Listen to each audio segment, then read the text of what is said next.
Hello and welcome back, everyone, to the GSMC Fantasy Sports Podcast.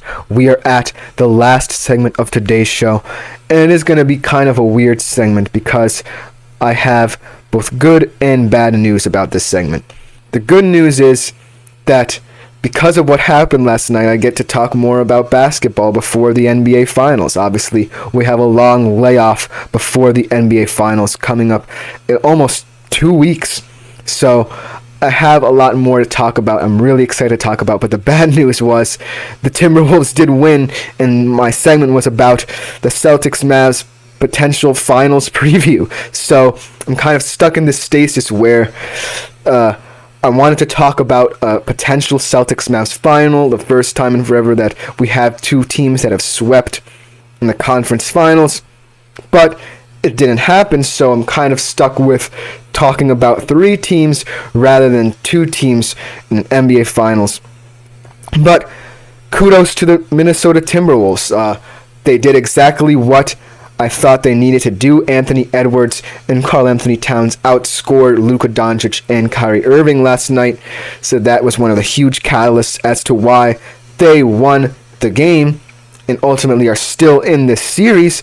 But overall, I'm kind of disappointed I don't get to talk about an NBA Finals matchup that had some intriguing storylines just yet. But first of all, before I talk about both the Timberwolves and the Mavs and what the Mavs' plan could be should they win Game 5, let's say kudos to the Celtics right now.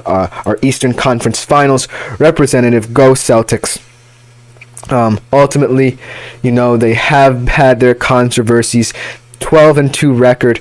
They haven't really played any major stars, and whoever comes out of the West will probably be their toughest matchup yet this postseason.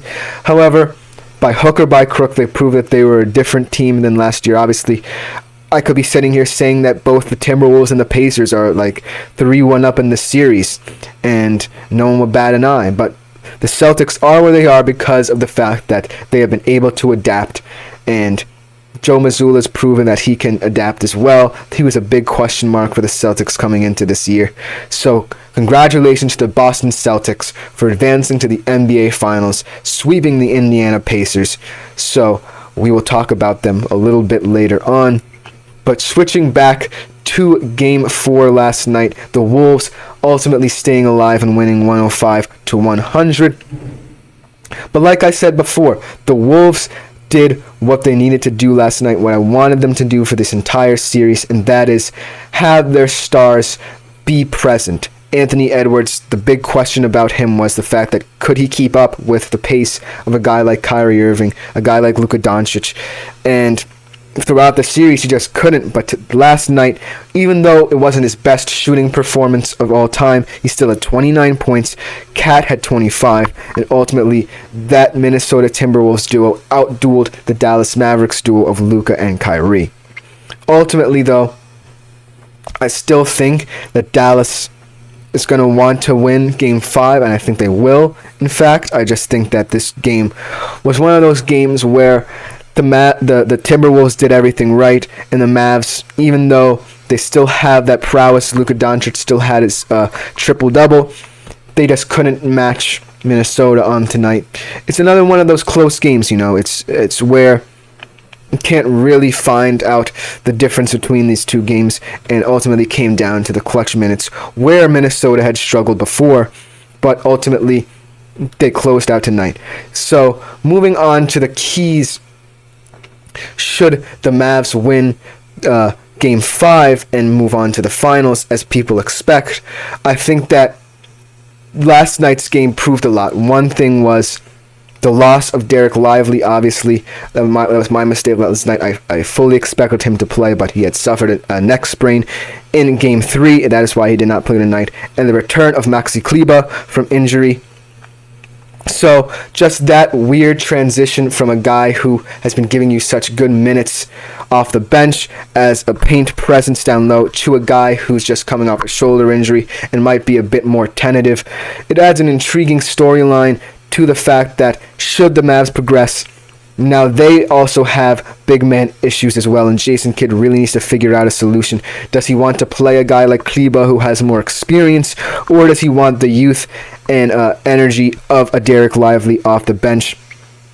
Last night, a bright spot, in my opinion, for the Dallas Mavericks was Daniel Gafford, who obviously was probably the only person who I hit on in my prop bets and predictions last episode. He had a perfect game in terms of field goal shooting, 6 for 6 for 12 points. Ultimately, he is still a big part of who Dallas is down low, but that was a huge factor. And should the Mavs progress, I think that ultimately Jason Kidd is going to have a huge question on his hands. Moving on to the Celtics, like I said a couple segments ago, last episode, I think that they also have a very similar problem. Kristaps Porzingis is going to be coming back from an injury, and Joe Mazzulla is going to have to figure out how to distribute minutes between big men he hasn't really played. Last series, we saw that O'Shea Brissett got some minutes in Game 3, and they were some of the best minutes for a Boston big man in that series. Obviously, Al Horford adds a lot offensively, but ultimately, he could be a liability defensively. So Joe Mazzulla has that same issue, so that should be an intriguing storyline. But moving back to the subject at hand, and the team who is still not out of it just yet, the Minnesota Timberwolves. What are their keys to keeping this series going for as long as possible? Obviously, not many teams have come back from 3-0 deficits. In fact, only 39% of teams have even won a game down 3-0. But as we saw, if Jason Kidd is indecisive for the rest of the series between Kleba and Lively, that could be a way in for the Timberwolves, because then they have the advantage in the front court of having guys like Cat and Rudy Gobert defensively to help combat them. And I think that ultimately this game might be an outlier in the fact that Jason Kidd may have seen that Kleba might need some time to come back and acclimate to game time. But I still think he's an option off the bench for them.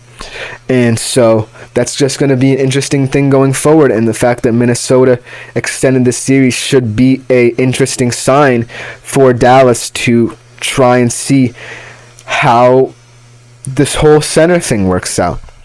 But before we count our chickens before they hatch, Minnesota has to perform in Game 5 as well. You can't just win Game 4 and expect the rest of the series to go your way. You need to continue to play. There's a reason they're down 3-0, and it's because of the mistakes they've made late in games, and they need to continue to figure out ways to win games late in games. Ultimately, should they somehow come back and win the series, that would be an interesting storyline as well. If the Celtics were so good late in games and Minnesota has been so bad late in games in this series, so that would be another interesting storyline. But that would be so far ahead and very unlikely. But the key to the Timberwolves continuing this series is the fact that Karl Anthony Towns and Anthony Edwards need to consistently outscore Luka Doncic and Kyrie Irving and find a way to stop them on the defensive end of the ball. Congratulations to them for not tiring out, but that cannot be an excuse. This game, if you want to extend this series, longevity and the ability to be able to play a number of minutes that might be higher than usual for you, you need to do that. And so I think that Game 4 should be a nice little examination of who the Timberwolves can be if both of them play well, but ultimately I think that they need to continue to do this consistently to prove the fact that they are still not out of it.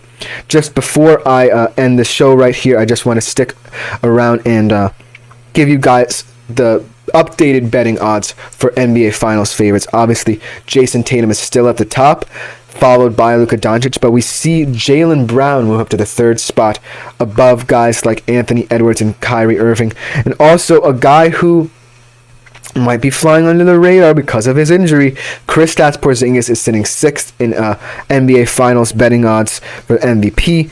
I think that he could be a very interesting, high risk, high reward bet at plus 4,000 if you really want to be aggressive in that area and bank on him being a huge impact for the Celtics in the finals.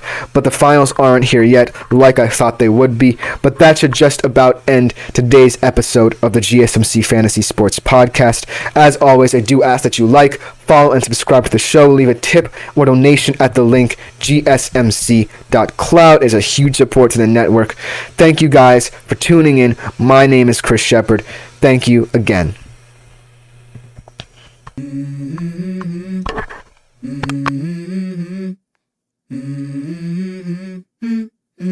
Let's go.